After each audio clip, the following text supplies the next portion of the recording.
let's talk a little bit about the live punishment special, because you and Murr, I think, probably stunned everybody. Murray, especially, the one who's probably the most fear. Or, well, would you say that you or Murray is probably the most has the most fear of heights? I think we both fear them. It's weird. They're a different fear. Like he's afraid of just heights like in an airplane, and I'm afraid of heights at the second floor of a mall. I just don't like going near edges. You won't go over the rail. Exactly. We saw that in an episode as well. But yeah, but I think you guys both absolutely wowed us with how well you all did the tightrope that night.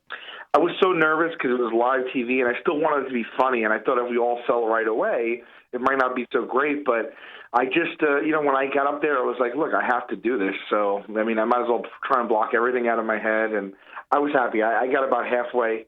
So I was happy with myself too. It was better than falling right off. Yeah, absolutely. No, and we were all so proud of both of you, and then of course Q took it all the way, which I guess didn't stun us as much because he has firefighter training, so I guess he's kind of used to that kind of stuff from his past. But for the most part, to see everybody do as well as they did, I think we were really impressed by that night.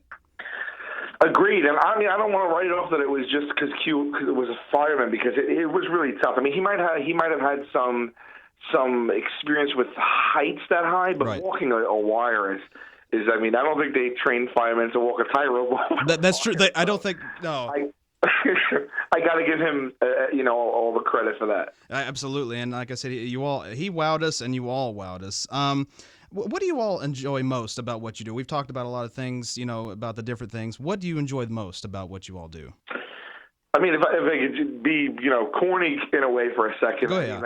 This is all I ever wanted to do is make a living, right? Doing some type of comedy. So, I mean, to do it with my friends is just a bonus. You know what I mean? Absolutely. But we always say every day on set, there's a moment almost every single day where one of us looks at each other and go, "Can you believe we're at work right now?" Yeah. So I think that's our our most precious accomplishment, I think. Absolutely, absolutely. What advice do you have for aspiring comedians who are looking to get into the business?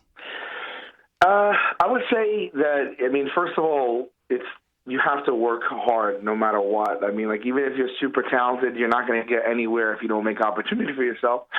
So, I mean, we worked constantly. I always personally had a plan B, so I felt comfortable dedicating all of my extra time to comedy, and really, I mean, you got to do it for the right reasons. I would do comedy for free for my entire life because that's what I want to do. So, I mean, when you get some success or even get paid your first $5 for it, that should just be the bonus. You should be in it just for the spirit of it, I think. Absolutely, absolutely. Do what you love, and no matter what happens, just keep doing it. Absolutely, it's a wonderful thing. Yeah.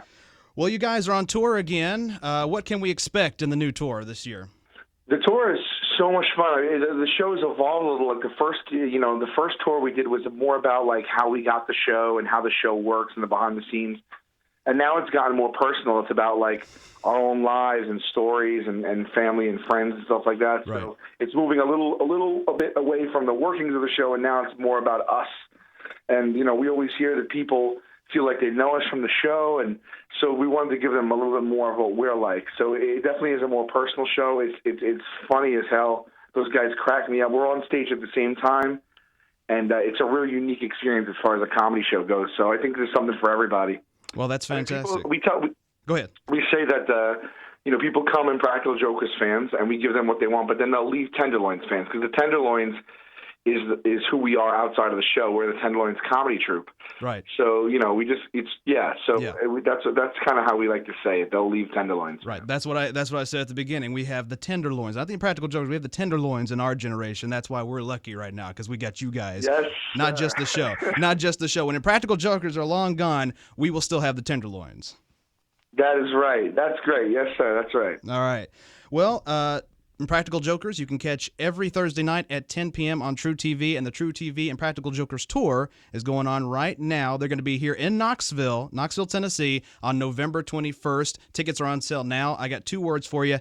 Get them, because you will not be sorry, and we're going to have a lot of fun that night. Yeah, Todd, thank you so much, and I really appreciate it. Thank you, sir. We've been talking with Sal Vulcano of the Tenderloins Impractical Jokers right here on Star 102.1.